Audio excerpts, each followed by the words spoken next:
I feel like there's a big gap between American, US culture and Japanese culture when it comes to arguing with people and having strong opinions on things.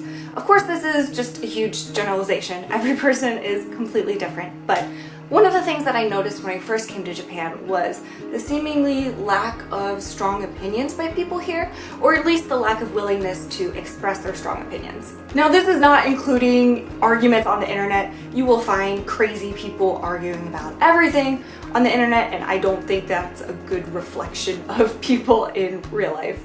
But before I get into Japan, I want to talk about American culture, my culture, a little bit first. I feel like my culture values strong opinions on things.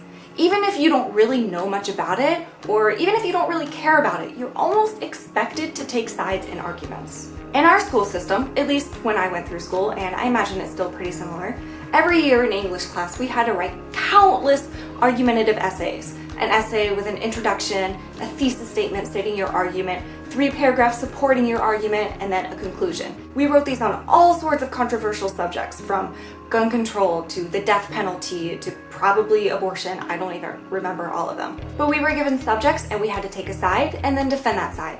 And the purpose was to teach us how to critically think and formulate arguments. But I think a side effect of that is that it also sort of ingrained into us that we need to take a side on arguments, whether we've really researched it well or not, or whether we even really care about it or not. And our media has always reinforced this idea that you're either on one side or another. And society reinforces this idea. We talk about these things with our friends. People want to know where you stand. People get into arguments about it. Sometimes friendly, sometimes not so friendly. And that's how I grew up, thinking that I needed to take sides on things, that taking sides on things meant that you were intellectual. And I never really questioned that, really questioned whether that was necessary until I met Jun. Now, I don't want to say that Jun is Japan and that he represents Japan, but I think he is very traditionally Japanese in a lot of ways, and of course he's the biggest Japanese influence that I've had on my life. And so when I used to talk to Jun about some of these things, I would ask him his thoughts, and he would tell me both sides of the argument. And I would be like, well, what do you think? And he would say, I think both sides have good points. And I would get so frustrated. I would be like, take a side. What is your opinion on this? And sometimes when I would thoughtlessly say something like, oh, of course blah blah is bad, oh, of course plastic surgery is bad, he would play devil's advocate and he would ask me, well, why do you care so much? Why does it matter to you what they do with their own bodies? Can't they do whatever they want? And I would be like, what are you talking about? Of course it's bad. Everyone thinks it's bad. But it made me think. And over time I was like, why do I care?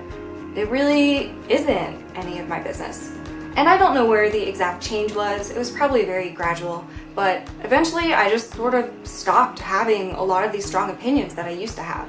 I think part of it is also just growing up. I don't feel the need to answer to anyone anymore. If someone asks me, where do you stand on this issue? I feel confident enough now to say, I don't really have an opinion. Which is something that I feel like would have been unthinkable for me to say as a teenager. I used to love having debates with people. Americans argue things for fun. Is Batman or Spider-Man better? Obviously Batman is better. Is Star Wars or Star Trek better? Are you even kidding me right now? We do this for fun. And I didn't see that happening a lot in Japan. And I was like, why aren't people having fun conversations like this? And while I still think conversations like that are fun, I don't really have a lot of strong opinions on things anymore. Basically, all of my opinions revolve around, it's none of my business unless someone is hurting someone else. People ask me all the time, Rachel, what do you think about this controversial subject in Japan? Like I should have a strong opinion where I say, well, obviously this side is right and this side is wrong.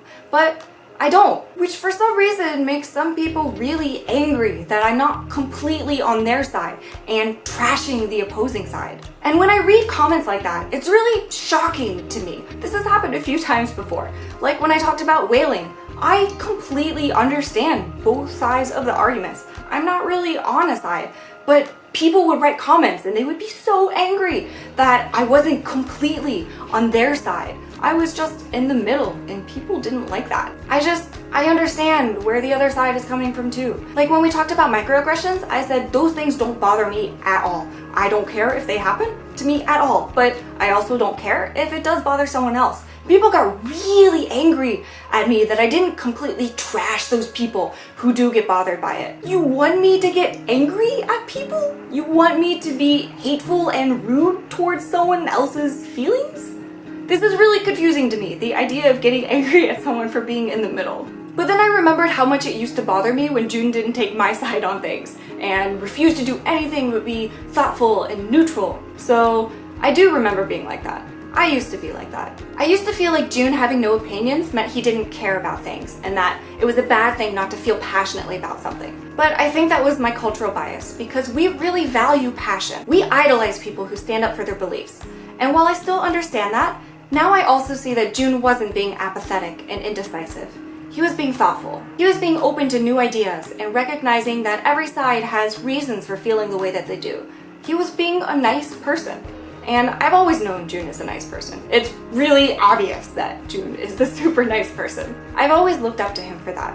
He's someone that I want to be like. I feel like he's a much better person than I am, and being around him helps make me a better person too. I don't think I'll ever be as calm as he is, but looking back at where I used to be compared to where I am today, I feel like I've changed a lot thanks to him. Of course, we still do have opinions on some things, and I don't want to say this is fundamentally Japanese or anything. It always depends on the person. But I feel like it's more common in Japan than in America. I definitely don't see the insanely strong reactions to things here in Japan that I see in America. Again, not talking about the internet, that doesn't count. It can be hard for me to tell what is culturally Japanese and what is just June sometimes, but to me, I feel like he represents a lot of the best things about Japan. And I don't think I would have changed like this if I hadn't come here and met him. Thanks for watching. Bye.